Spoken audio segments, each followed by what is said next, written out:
Merci. La parole est à Madame Valérie Boyer. Merci, Monsieur le Président.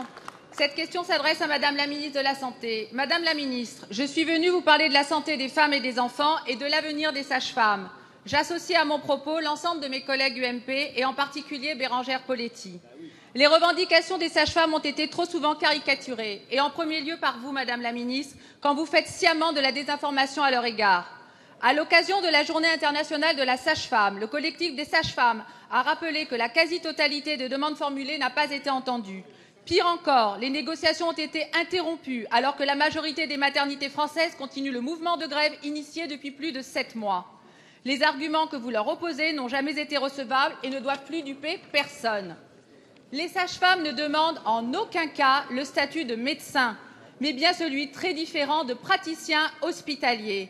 D'autres professions de santé, comme les chirurgiens dentistes et les pharmaciens, en bénéficient, avec un volume horaire global d'études identique. Elles demandent donc simplement que soit reconnu leur statut de profession médicale, déjà consacré, déjà inscrit dans le Code de la santé publique.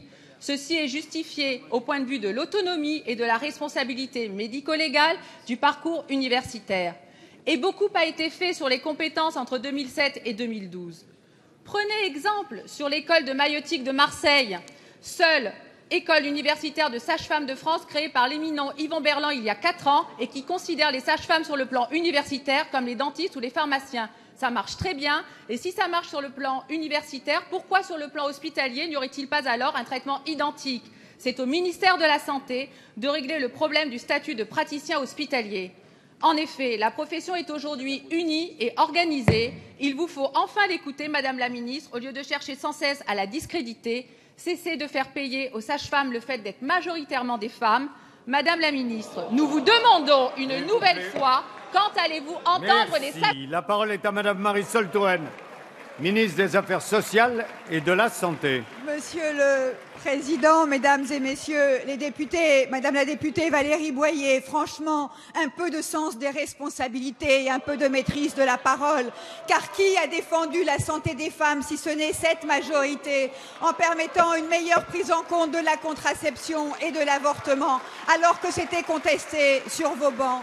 Qui a permis une meilleure prise en compte de la santé des femmes en faisant des propositions concrètes qui aujourd'hui sont en discussion sur l'évolution du statut des sages-femmes, alors que pendant 10 ans, alors que les revendications des sages-femmes étaient exactement les mêmes à l'égard de votre majorité, vous n'avez jamais pris aucune décision ni fait aucune avancée.